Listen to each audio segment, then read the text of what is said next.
নিবেদিল রাজভৃত্য মহারাজ বহু অনুনয়ে সাধুশ্রেষ্ঠ নরোত্তম, তোমার সোনার দেবালয়ে নালয় আশ্রয় আজি পথপ্রান্তে তরুচ্ছায়া তলে করিছেন নাম সংকীর্তন। ভক্তবৃন্দ দলে দলে ঘেরি তারে দর দর উদ্বেলিত আনন্দ ধারায় ধৌত ধন্য করিছেন ধরণীর ধূলি। শূন্য প্রায় দেবাঙ্গন ভৃঙ্গ যথা স্বর্ণময় মধুভাণ্ড ফেলি সহসা কমল গন্ধে মত্ত হয়ে দ্রুত পক্ষ মেলি ছুটে যায় গুঞ্জরিয়া উন্মিলিত পদ্ম উপবনে উন্মুখ পিপাসা ভরে। সেই মতো নরনারীগণে সোনার দেউল পানে না তাকায়ে চলিয়াছে ছুটি, যেথায় পথেরও প্রান্তে ভক্তের হৃদয় পদ্ম ফুটি বিতরিছে স্বর্গের সৌরভ। রত্নবেদিকার পরে একা দেব রিক্ত দেবালয়ে। শুনি রাজা ক্ষোভ ভরে সিংহাসন হতে নামি গেলা চলি, যেথা তরুচ্ছায়ে সাধু বসি তৃণাসনে।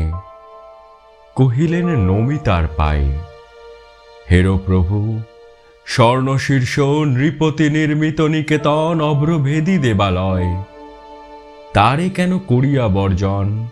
দেবতার স্তব গান গাহিতেছ পথ প্রান্তে বসে। সে মন্দিরে দেব নাই, কহে সাধু।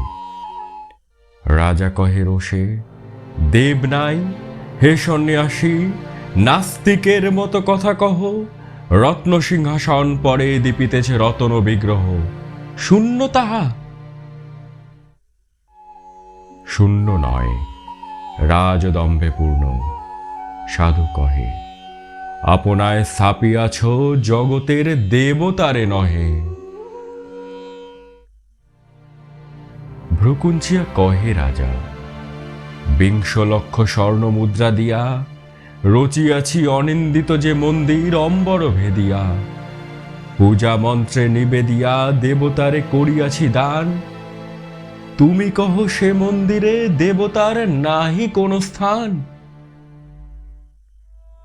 শান্ত মুখে কহে সাধু,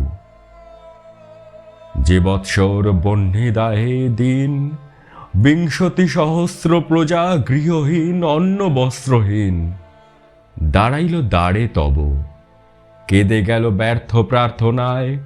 অরণ্যে গুহার গর্ভে পথ প্রান্তে তরুর ছায়ায় অসত্য বিদীর্ণ জীর্ণ মন্দির প্রাঙ্গণে।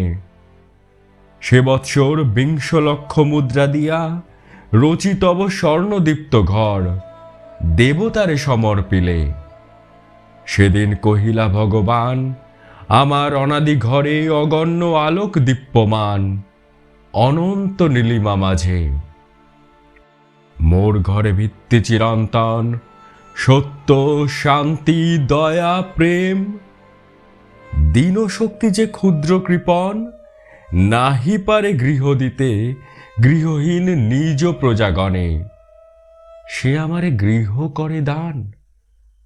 চলে গেলা সেই ক্ষণে পথ প্রান্তে তরুতলে দিন সাথে দিনেরও আশ্রয়।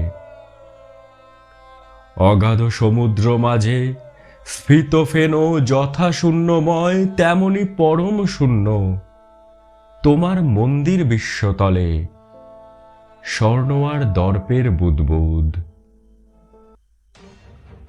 রাজা জ্বলিল শানলে কহিলেন, রে ভণ্ড পামর, মোর রাজ্য ত্যাগ করে মুহূর্তে চলি যাও।